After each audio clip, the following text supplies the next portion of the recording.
Hey guys, what's going on? Wrench Life here. In today's video, we're going to be digging into the old 390 Ford FE motor here. So the purpose of this video was I was going to take the cylinder head off to replace the broken exhaust bolts there. It ended up turning into a full cylinder head job, so I decided to make a movie on this, and I showed you the process on how to do this. I'm just going to speed up, or I'm going to go on a little bit of a dialogue here because I wasn't talking in this video. I had to mute the audio here due to music in the background, but we're taking off the cylinder head and getting that to the machine shop. First up, drain coolant. You can see me here removing all the hoses and the carburetor.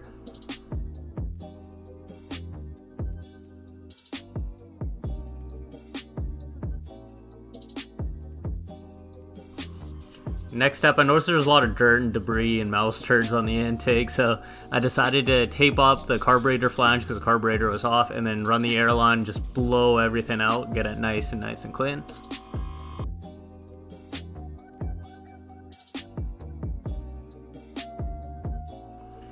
Next step here is we got to remove the water pump in order to get the intake off because of this little water hose. So what I did in this one, I have a video actually on detailing this whole procedure, so you can check that video out if you have one of these motors. Take a look at that. So remove the belts, etc., get the water pump off. And it's also important because when we're going to be removing our distributor here as well, we're going to mark the timing. That's where the rotor's pointing on the distributor and where the vacuum advance, little vacuum fitting, is pointing on the distributor. So we're going to mark that to somewhere stationary, and then we're going to mark the distributor rotor position somewhere stationary before we remove all that there. I set up the crank right here. You can see on the crank marks there are at TDC, but it's just, you don't have to, but again, make it 100% sure, mark everything at TDC. And the next thing, because we've got to get the intake off to get the head off, to remove the intake, it's a big old intake here, and it actually protrudes into the cylinder head design area on this design here. So what we have to do, we got to take off the push rods. To take off the push rods, we have to take off the rocker arms. The rocker arms has this one specialty bolt here, so make sure you keep these bolts in order. I go into this video and I mention it more than a couple of times, so do not screw this up, and make sure you make note where you put your bolts.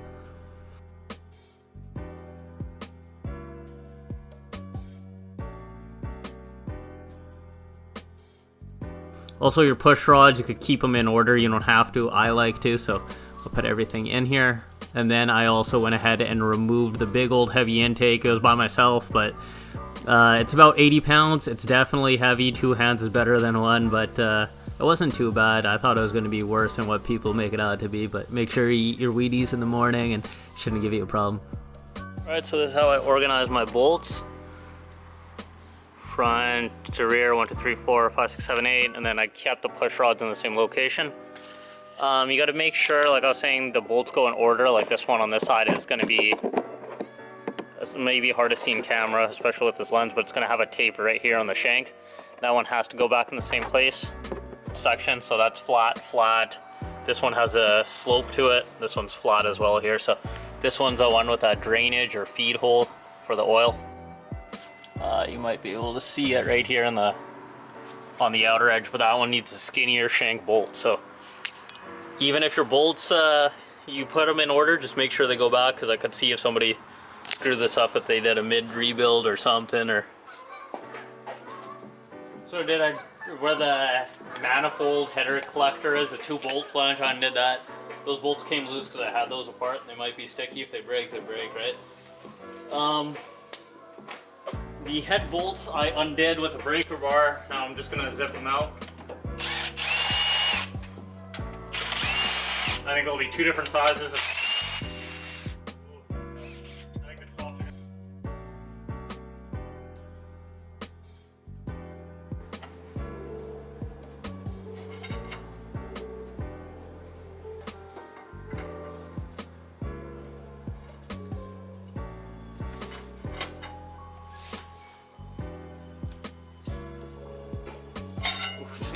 Moving.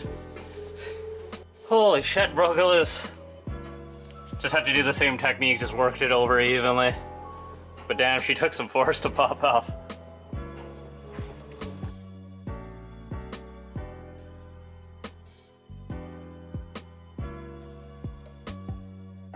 So finally I got the cylinder back from the cylinder head back from the machine shop. See, they did a really nice job cleaning it. They also planed the exhaust surface. On the underside, they also decked it, then lapped the valves and some other stuff there as well. I'm not too sure about, but they resurfaced the deck, the exhaust, and also the intake port face, so this should seal good. And also the replace the burnt out valves here too. This one was a really bad one that has that chip. Has that chip right there at around 7 o'clock-ish, if you guys can see. So let's get this painted.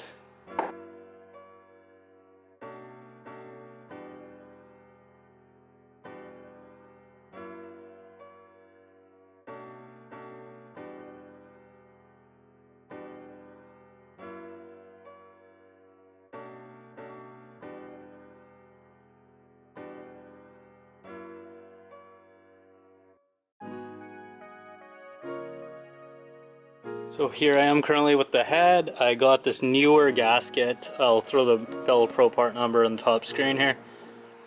And I got my manifold flange somewhat cleaned. It'd be better to plane it. In this case, I have no idea what this plate is for. It's probably blocking off the heated choke, which I'm not running, but see this area got in the red, that needs to be touched down with, slightly touched down with a grinder. So back again, I knocked down the whatever, a little bit of high spots here that are on this plate. And here's the thing to remember with this plate. See how it's got this divot? The divot is going to clear in this section here. I apologize for the light. It's super sunny and shadowy. But it's going to clear in this area. If we look at our manifold gasket, we're going to have a black side, which is flat, and a perforated side. The perforated side is also going to say manifold side. So the perforated side has to seat against the manifold. And then also we noticed if we put it like this, then our rivet head or whatever this is gonna hit here. So the proper way is to make sure it accesses through this hump. Now it sits a little bit weird, so as you can see all of this extra that overhangs that. I guess that's how it's gonna be, because I don't see no other way how to do this. And both gaskets are identical, so it's not like a left side, right side. So that's how I'm gonna run it. I'm gonna cross our dicks, it ain't gonna leak. We're also gonna put RTV, just copper RTV around the ports, both sides, and then we're gonna screw her down. So we put a coat on there, thin coat, and then we smeared it with our finger. So I did both sides of the gasket, lightly. I'm gonna just lay that on, and then now we're going to, I'm gonna put more RTV, same thing. Thin coat both sides, and then put our manifold on and then screw her down. Alright, got our cylinder head all clean. I'm going to quickly spray some copper spray on the head gasket. Then we're going to muscle the head with the exhaust manifold on the two dowels on the bottom right hand corners. That one and that one. So pray for me here. At the head gasket, you see one coolant port here and you don't see anyone here. Because you'll notice this one says front right there. That's just how this is designed, to make sure the front faces the front of the engine. That's where it is, copper spray's on it. I'm gonna grab the cylinder head. Jesus, for somebody. Oh, this is a bad idea. Oh, that's a bad idea.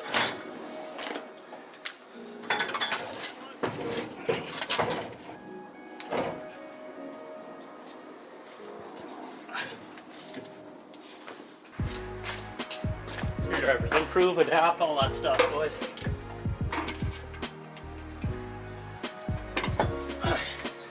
That might actually be it right there. Holy shit.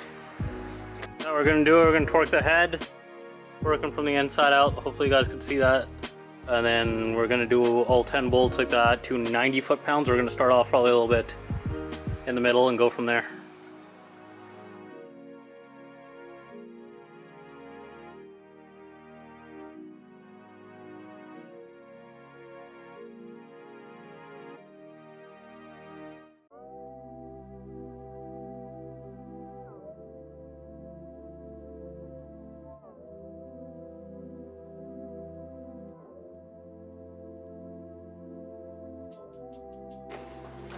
ready? Yeah.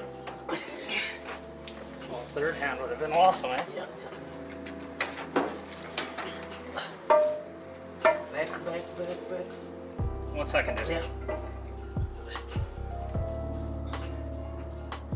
Okay, down. Yeah. Okay. I'm close. Very close. Okay. So as you guys can see here, I got the rocker arms installed.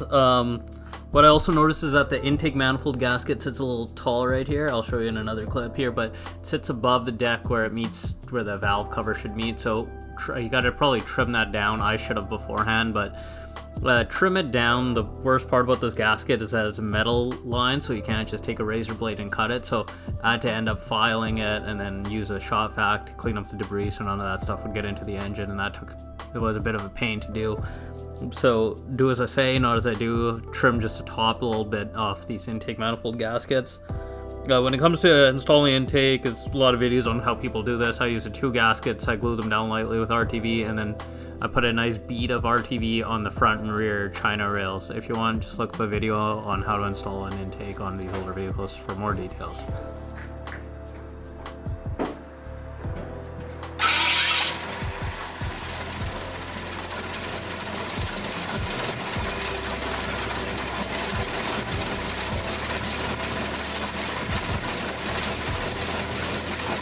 Feel a little rough. Timing still got to be set, carburetor's got to be set, all that stuff, but listen to the exhaust on this thing.